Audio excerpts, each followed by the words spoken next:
Story from the courts now. The State Bank of India has sought time till the 30th of June to disclose details of electoral bonds received by political parties. Now, as per a Supreme Court order, judgment on the 15th of February, the State Bank was supposed to disclose the details to the Election Commission by the 6th of March. Ashmit Kumar is now joining us with the details. Ashmit, give us a sense what SBI has said in this plea. When could this be taken up? Well, just for context, let's keep in mind that March 6th was the deadline that was given by the Apex Court to the State Bank of India to disclose all the donor details. That's one date to keep in mind.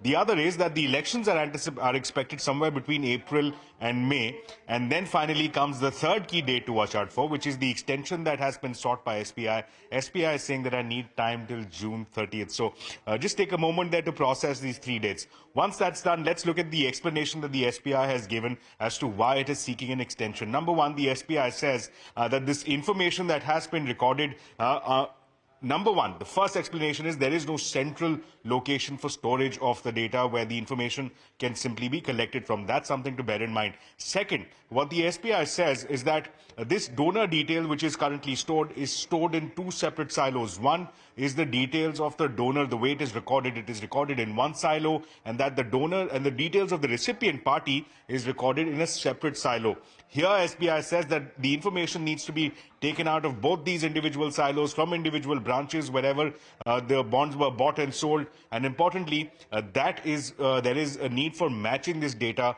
between the donor and the donee. So that is a laborious exercise, the SBI says. Further, the SBI says that as a part of their effort to ensure that there were no leakages of data, they point out that large data about how many bonds were issued, this data was recorded physically, was recorded digitally, but the individual data points as far as individual bonds were concerned, that with respect to KYC, that was recorded physically, and that makes this task even more laborious. Further, the SBI says that given the period of April 2019 to February of 2024, over 22,000 bonds had been issued. So this makes it, again, an equally challenging exercise in terms of meeting this deadline of March 6th, and that is the rationale that the SBI has now put forth before the Apex Court, seeking an extension all the way till 30th of June. That's the timeline that is sought by the SBI. The Apex Court is yet to take a decision on whether or not such an extension can even be provided, or if SBI will be asked to comply with the original deadline of March 6th.